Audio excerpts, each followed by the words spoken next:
I had just moved into my new apartment, a small, quiet place on the top floor of a newly built complex. The kind of place that's supposed to feel safe, even if it's my first time living alone. It was around 10 p.m. when I finally got home after a long day of settling in. The apartment felt empty in a way that was both comforting and unsettling. The silence was different. But I needed to eat, so I quickly boiled water for ramen, listening to the hum of the stove as it simmered away. The hallway outside my door was quiet, save for the faint buzz of the elevator. Then, I heard footsteps, slow, deliberate. I wasn't expecting anyone. I froze for a moment, hoping they'd pass by. But they didn't. The sound of shoes on the tiled floor stopped just outside my door. I stood there motionless, ramen forgotten in my hand. The man standing just beyond the threshold was older, maybe in his mid-50s, wearing a worn-out jacket and a cap that shadowed his eyes. He seemed normal enough, but there was something about the way he stood there, almost lingering. I didn't recognize him. "Sorry," he muttered abruptly, his voice low, almost too quiet. He didn't look at me for long before turning around and walking away, his shoes clicking on the stairs as he descended. I stood there for a while, unsure if I'd imagined the encounter. After all, it was late, and my mind had been working overtime since I moved in. Still, something felt off. Maybe it was just my nerves. I finished cooking my ramen and tried to push the unease out of my mind. But as I sat eating, the feeling lingered. Every creak of the building seemed louder than usual, and I couldn't shake the thought of the man in the hallway. Was he just an innocent neighbor? Or was there something more to that interaction? The silence of the apartment grew heavier as the night dragged on. I rinsed my bowl, set it on the counter, and decided to call it a night. As I walked toward the bedroom, I heard it, a faint shuffling noise like something being dragged across the floor. I froze. It was coming from the hallway. I strained my ears, trying to make out any other sound, but it was hard to tell with the building creaking from the wind outside. Then came the sound I dreaded, the doorknob turning, twisting, a faint rattle against the lock. I held my breath. Nothing. No more noise. I waited, hoping it was nothing more than the wind or an accidental bump against the door, but something told me to check. Slowly, I walked over to the peephole. The hallway was empty. Confused, I turned back to my door, but then I heard it again. The unmistakable sound of a door opening in the apartment next door. The low creak, followed by the soft shuffle of feet across the floor. I didn't know my neighbors well yet, but I was pretty sure that no one was supposed to be coming in or out at this hour. The hairs on the back of my neck stood up. I immediately locked the door, checked the windows, and double-checked the locks again. But the unsettling feeling wouldn't leave. I kept thinking about the man, the way he had just stood there, almost like he was waiting for something, or someone. I spent the next few hours glued to my phone, half watching a TV show I couldn't focus on. The shuffling sounds had stopped, but the silence in my apartment now felt oppressive, suffocating. I barely slept that night, waking every few hours to make sure the apartment was still locked tight. The next morning, I went about my usual routine, trying to shake off the weirdness of the night before. But as I stepped out into the hallway to head to the bathroom, I saw two uniformed officers standing outside my neighbor's door. "Everything okay?"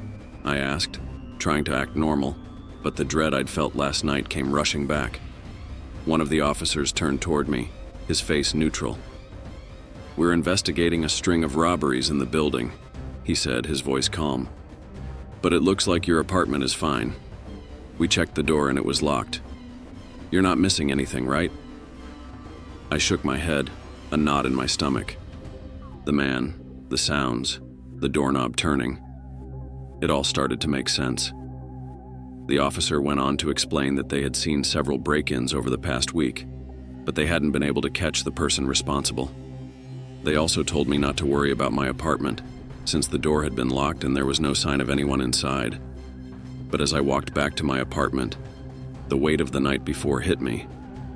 I had been so close to someone, or something, that I couldn't even explain. My sense of safety, of control, had been shattered. The feeling that someone had been watching me, waiting for me to slip up, it lingered. I hadn't even realized how vulnerable I was. The simple act of moving into a new place had exposed me to something far more sinister than I'd ever imagined. That night, I locked the door, double-checked the windows, and stayed in the living room with the lights on. I wasn't about to let my guard down again. The question, though, kept haunting me. Was the man from the hallway part of the robberies? Or was he something worse? I would never know for sure. But from that night on, I made sure to be more vigilant because the feeling of being watched, it wasn't something I could easily ignore. The woods behind our house had always been a source of fascination and fear. As kids, my friends and I spent countless afternoons playing hide and seek, building forts, and daring each other to go deeper. But by the time the sun set, the forest became something else entirely, a shadowy labyrinth of creaking branches and whispering leaves. It was the kind of place where the stories of strange noises and sightings seemed more believable. That Friday night, my friend Jake and I decided to venture in one last time before summer ended. The air was warm, and the fading light painted the trees in shades of gold and crimson. We brought flashlights, though we didn't think we'd need them. After all, we'd grown up here. The forest was practically an extension of our backyard. We wandered down familiar paths, chatting about school and making plans for the weekend. Eventually, we found a fallen tree that served as the perfect spot to sit and talk. The world around us grew quieter as the sun dipped below the horizon. The distant hum of the neighborhood gave way to the natural symphony of the forest. The chirping of crickets, the rustle of leaves, and the occasional hoot of an owl. As darkness crept in, the atmosphere shifted. The forest, once vibrant and inviting, felt dense and suffocating. The trees seemed taller, their gnarled branches reaching like skeletal fingers toward the night sky. Jake checked his phone and muttered something about heading back soon, but neither of us moved. We didn't want to admit it, but we were nervous. Then we heard it, a faint rustling in the bushes, too deliberate to be the wind. We froze, straining to listen. At first it sounded like an animal, maybe a deer, but then came the unmistakable crunch of footsteps. Someone, or something, was moving toward us. "Did you hear that?" Jake whispered, his voice barely audible. I nodded, my throat dry. We sat perfectly still, hoping whoever, or whatever it was, would pass us by. But the footsteps grew louder, closer, until they stopped entirely. The silence that followed was deafening, pressing down on us like a weight. Without warning, the forest exploded into motion. Branches snapped, leaves rustled, and heavy footfalls charged in our direction. I didn't wait to see who or what was coming. Grabbing Jake's arm, I shouted, "Run!" We bolted through the underbrush, our flashlights bouncing wildly. The forest, which we had navigated so easily in daylight, became an endless maze. My lungs burned as I pushed myself forward, dodging low-hanging branches and stumbling over roots. The sound of pursuit was relentless, thundering footsteps just behind us, crashing through the undergrowth with a terrifying urgency. I glanced back and saw Jake standing still, frozen in fear. His flashlight hung limply in his hand, the beam illuminating nothing but trees and shadows. "Jake!" I yelled, but he didn't move. Panic surged through me. I grabbed his arm, yanking him forward, and we ran together, the sounds of our pursuer still closing in. The forest seemed endless, the trees blurring together in the darkness. My mind raced with questions. Who was following us? Why? Were they armed? I didn't have time to think, only to run. Eventually, the trees began to thin, and the faint glow of our neighborhood lights appeared in the distance. I didn't dare look back.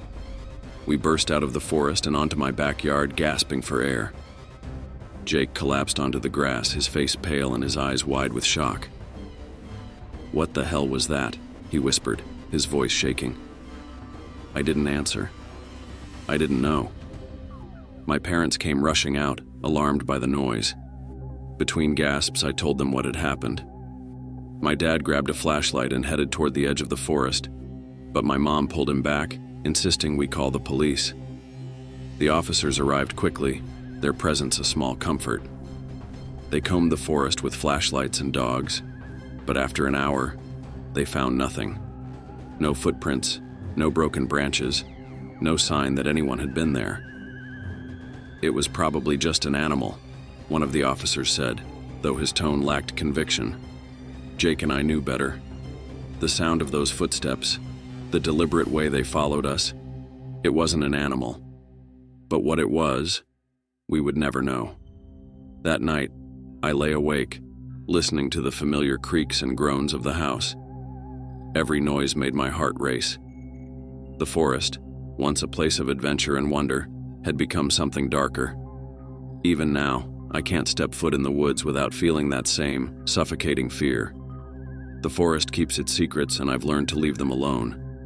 Whatever or whoever we encountered that night is still out there, lost among the trees, and I hope I never meet them again.